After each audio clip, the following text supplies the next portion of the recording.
don't know what I can add to what I've already said during the meeting. Wait. We haven't seen you for ages. Sorry? We haven't seen you for ages. I've been to Moscow. I just returned back on the eve of our presidency, and I'm going to see Secretary General now as a traditional meeting before the start of the presidency. So I don't have much to add to what I have said. I think that has been absolutely clear. We still are puzzled why we had this meeting today, what accusations were being leveled at, what escalation do we do. I don't know why at all we had this meeting today, because some have some fantasies that Russia is, as my American colleague said, has already made aggression against Ukraine, as if it had already happened. So that is more or less it. Can I ask you a question? Of course, James. Because you were very clear in the Council that there is no proof that Russia's troops are on its own territory. There's no proof that Russia is planning any aggression. So can you be very clear to me, are there any circumstances in which... Sorry. Yes, of course.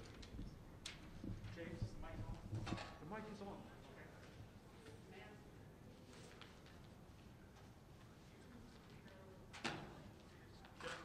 Ambassador, I'll start again. I got it.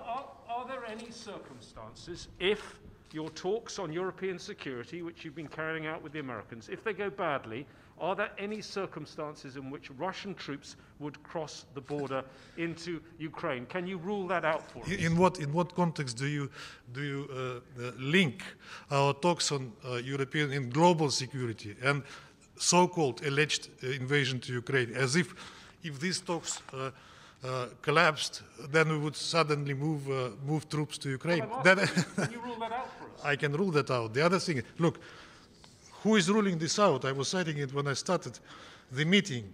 The Secretary of the Council of National Security of Ukraine, Minister of Defense, again Secretary of the National Security Council of Ukraine, President Zelensky himself said that the level of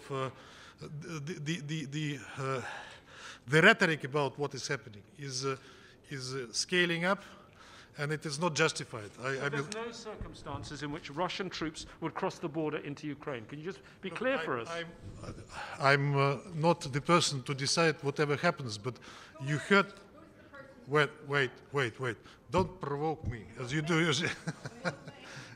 But we never, I said it in my statement, that no Russian politician or even a public figure ever said that we are planning to attack Ukraine.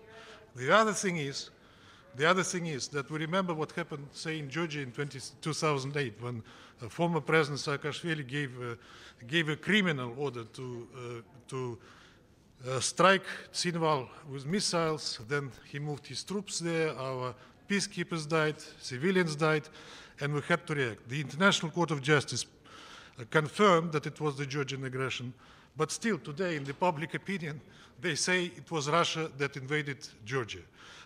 What will happen this time, I don't know, but we do not exclude, provocations from Ukrainian side. And the separatist republics, they say they have information that such provocations may happen.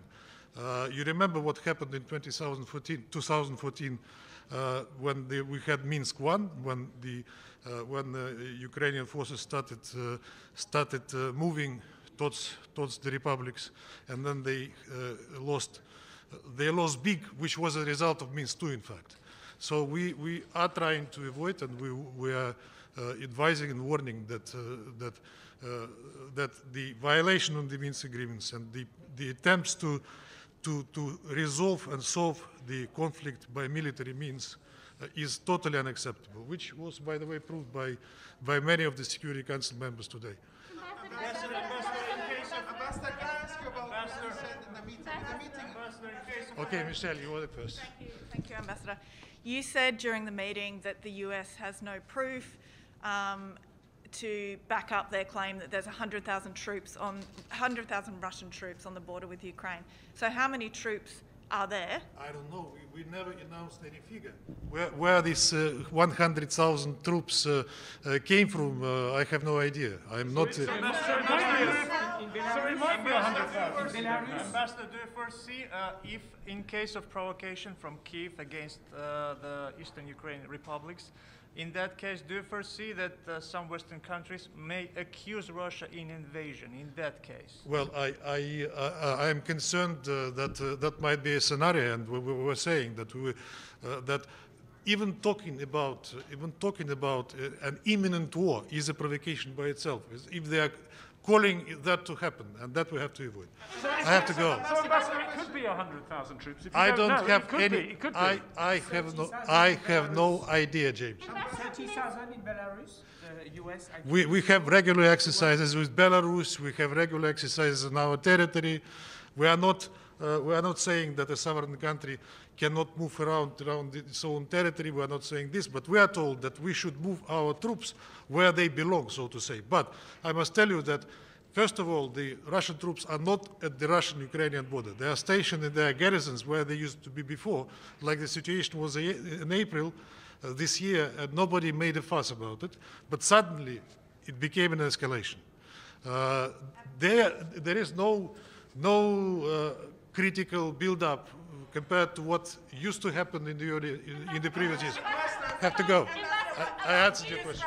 No, you described this meeting as a provocation. She didn't mention the Minsk She didn't. agreement. Can you tell us a little bit more of what you want the United States? Is that something that you want them to go more in depth, to go into To the encourage Ukraine to implement Minsk agreement, which they sabotage all the time. Thank you. Ambassador, one last question. One last question. You described the meeting as a provocation. How does this affect the talks with NATO and the talks This with is a the US? provocation, yes. So will this affect Russian talks with NATO? There is no direct link, as if they trying to present and to portray, between the Russian talks with NATO, US, and the Ukrainian settlement. We are not linking them. They are linking them. Thank you. We'll see you at the press Ambassador. conference tomorrow, yes? Yes, by the way, I forgot about it. Otherwise, I would have Ah. already made it. We've got lots more questions, Ambassador.